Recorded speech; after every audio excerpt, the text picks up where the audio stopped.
So hello welcome না নাকি hello everyone, welcome to my new video. ব্যাপারটা হচ্ছে বহুদিন কন্ট্রোভার্সি হলো, এটা হলো সেটা হলো, ডি বাপি অনির্বাণ, সেই সব কন্ট্রোভার্সি দূরে রেখে আজকে কিন্তু নর্মালি মাটন বিরিয়ানি খেতে ডি বাপিতে রাত্রেবেলা চলে গিয়েছিলাম। হ্যাঁ, অনেক রাত্রি হয়ে গেছিলো, ঠান্ডার সময়, যেতে তো বেশ ভালোই লেগেছিল। আর এবার কিন্তু শুধু বিরিয়ানির সাথে এদের ফিশ ফ্রাইটাও প্রথমবার ট্রাই করলাম। আর ফিশ ফ্রাই কিন্তু এর আগে আমি দাদা বৌদিতেও ট্রাই করেছিলাম, প্রাইস কিন্তু দুটোরই 150 টাকা। কিন্তু এটা আমি বলতে বাধ্য হচ্ছি, এই ডি বাপির ফিশ ফ্রাইটা জাস্ট অন্য লেভেলের ছিল। মানে এতটা ভেটকির ফিলে, মোটা ফিলে দেয়, মানে আমি তোমাকে কী করে বোঝাবো। তোমরা দেখতে পাচ্ছ কতটা পোর্শনে মাছ রয়েছে, কোটিংটা একদম পাতলা, আর পোর্শনটা কিন্তু বেশ বড়। দাদা বৌদির যে ফিশ ফ্রাইটা থাকে সেটা কিন্তু আমার ছোট মনে হয়, মানে বা একটু মানে লম্বাটা হয় যেহেতু, আর অতটা কিন্তু মোটা থাকে না। কিন্তু এই ফিশ ফ্রাইটা তুমি দেখো, মানে তোমরা দেখো যে ফিশের পরিমাণটা কতটা আর কতটা মোটা, মানে অনেকটা পোর্শন ফিশ ফ্রাই থাকে। তো 150 টাকাতে এই ফিশ ফ্রাইটা কিন্তু মানে জাস্ট ওর্থ ইট। মানে 150 টাকাতে এরকম ফিশ ফ্রাই পাওয়া খুব রেয়ার কলকাতার বুকে। কিন্তু ডিবাপি দিচ্ছে, এটার জন্য কিন্তু বিগ থামস আপ। এই ফিশ ফ্রাইটা আমার বেস্ট লেগেছে। আর তারপর অ্যাজ ইউজুয়াল তোমরা দেখতেই পাচ্ছ, নিয়ে নিয়েছি বিরিয়ানি। আর বিরিয়ানি কিন্তু obviously mutton biryani, chicken biryani তো হবে না। মানে বিরিয়ানি ডিবাবিতে খেলে তো মাটন বিরিয়ানি খেতেই হবে। এবার দেখো, কন্ট্রোভার্সি দূরে রেখে আগের ভিডিওটাতে তোমরা দেখেছিলাম তোমাদের অনির্বাণ বেটার না ডিবাবি বেটার। আমারও কিন্তু হাফ পয়েন্টের জন্যে ডিবাপিকে বেশি ভালো লেগেছিলো, কারণ অনির্বাণের বিরিয়ানিটাতে প্রচণ্ড ঘি আসছিল মুখে। এইবার আমি যেটা ট্রাই করলাম সেটা কিন্তু আমি বলতে বাধ্য হব যে আগের বারের যে ডিবাপির টেস্ট ছিল সেটার তুলনায় কিন্তু আমার এবার খুব ইমপ্রুভমেন্ট লাগলো। আমি জানি না কী কারণে ইমপ্রুভমেন্ট, বা কী ওরা চেঞ্জ করেছে বা কিছু চেঞ্জ করেনি। হাড়ির উপরের দিকের বিরিয়ানি পেয়েছি, বা শেষের দিকে পেয়েছি, বা মাঝে পেয়েছি। এবার হ্যাঁ, তোমরা বলবে বিরিয়ানি এরকম টেস্ট ভ্যারি করে না। না, তোমরা একটু নোটিস করবে যে ওপরের দিকের যদি বিরিয়ানি পাও বা নিচের দিকের পাও, তফাৎ একটু কিছুটা হলেও থাকে। হ্যাঁ, কিছুটা হলেও তফাৎটা থাকে। তো আমি জানি না ওই বিরিয়ানির কোন লেয়ারের বিরিয়ানি পেয়েছি বলে এত সুন্দর লাগছে কিনা, কিন্তু আমি এটা বলছি যে জাস্ট অন্য লেভেলের লেগেছে এইবারের বিরিয়ানিটা আমার। আগেরবার আমি মেবি 8.5 দিয়েছিলাম, এইবারও কিন্তু আমি 8.5 দিতেই বাধ্য হচ্ছি, বা একটু বেটার। কিন্তু 9 দেবো কিনা আমি বুঝতে পারছি না, বিকজ এটা আমার সেকেন্ড ডে ছিল। এবার দাদা বৌদিতে আমি বহুবার খেয়েছি, তো দাদা বৌদি কোন লেভেলের কনসিস্টেন্সি রাখে সেটা আমার জানা। এবার ডি বাপির কনসিস্টেন্সি হিসেবে আমার কিন্তু জানা নেই।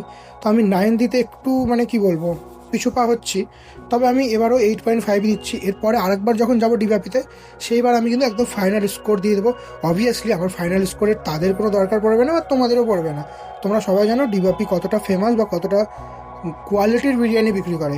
কিন্তু আমার কিন্তু মানে নো ডাউট ডিবাপির বিরিয়ানি আগের বারের তুলনায় যথেষ্ট যথেষ্ট ভালো লেগেছে। আর ফিশ ফ্রাইটার কথা তো বললামই তোমাদের, যে ফিশ ফ্রাইটা কি অন্য লেভেলের ছিল। মানে ওটা তো দাদা বৌদিকে এনি ডে বিট করবে, এনি ডে, পোর্শন হিসাবে আর মাছের ফিলে হিসাবে সব দিক থেকে। ওই ওই জিনিসটা আমার দারুণ লেগেছিলো। আর একটা জিনিস, হ্যাঁ, এই যে তোমরা দেখতে পাচ্ছ, জানি না আমার সাথে কী শত্রুতা ছিল সেদিনের বিরিয়ানির প্লেটটার।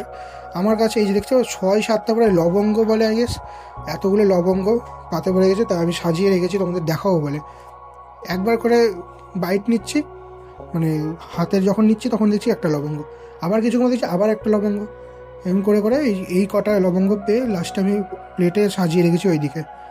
তো এই ছিল আজকের ভিডিও, খুব সিম্পলভাবে জাস্ট একটা ডিনারে গেছিলাম বন্ধুরা মিলে, কোল্ড ড্রিঙ্কস খেলাম সাথে।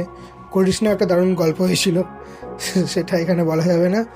আর হ্যাঁ, মাংসের পিস নিয়ে ঝামেলা হয়েছিল, আমরা যে 3জন গেছিলাম। তো এইটা বলে রাখি যে একটু সার্ভিসটা আমার কেমন লাগলো জানো, কারণ আমরা বলে দিলাম যে আমাদের নাল্লির পিস লাগবে, কিন্তু দুটো দিল আর একটা দিল না। আর আবার সামনে যারা ছিল তাদের কিন্তু দিল, তাদেরকে বললো না যে আর নেই বা দেরি হবে, সামনের জনকে দিয়ে দিল। এবার আমাদের 3জনের মধ্যে আমি পেলাম আর আমার একটা বন্ধু পেলো, কিন্তু আর একটা বন্ধু ছিল সে পেলো না। মানে এটা খুব বাজে লেগেছে সার্ভিস, যেহেতু পিস ওরা যেহেতু বলে রাখে ডিবাপিতে, তো এরমভাবে এটা একটু এক্সপেক্ট করিনি বিহেভিয়ারটা। তো হ্যাঁ, এগুলো একটু ম্যানেজ করা যেতেই পারে ভালোভাবে, কারণ কাস্টমার টাকা দিচ্ছে, এতটা টাকা 350 টাকা দিয়ে বিরিয়ানি খাবে, পিস অবভিয়াসলি তাদের ইচ্ছে মতোই দেওয়া উচিত। যেখানে ওদের কাছে পিস আছে এটা তো বললে চলো না যে পিস নেই, কারণ আমাদের সামনের টেবিলেই, মানে আমাদের টেবিলেই সামনের দুজনকে দিল, তাদেরকে চেঞ্জ করে আবার দিয়ে দিল। কিন্তু আমার যে আর একটা বন্ধু ছিল ওকে কিন্তু চেঞ্জ করে দেওয়া হয়নি, বা ওকে মানে ও আবার চেঞ্জ করালো, সেবারও ভালো পিস পায়নি। তো এইটা একটু দেখা উচিত ডিবাপির। তো এগুলো বাদ দিলে অবভিয়াসলি ডিবাপি দারুণ। আই হোপ কোয়ালিটি আরও মেনটেন করবে, আর কন্ট্রোভার্সি থেকে দূরে থাকায় সবার ভালো। মানে অনেক হয়ে গেছে কন্ট্রোভার্সি, এবার কোয়ালিটিতে ফোকাস করা উচিত। আমি যা বলবো, ডিবাপি আগের তুলনায় বেটার লেগেছে। তো এই ভিডিওটা এতটাই। আই হোপ তোমরা সাবস্ক্রাইব করে দেবে, সাবস্ক্রাইব করতে ভুলো না।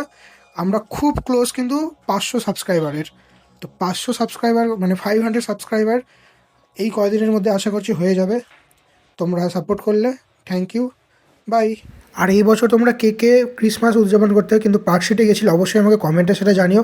আর সবাইকে মেরি ক্রিসমাস অ্যান্ড অ্যাডভান্সে হ্যাপি নিউ ইয়ার।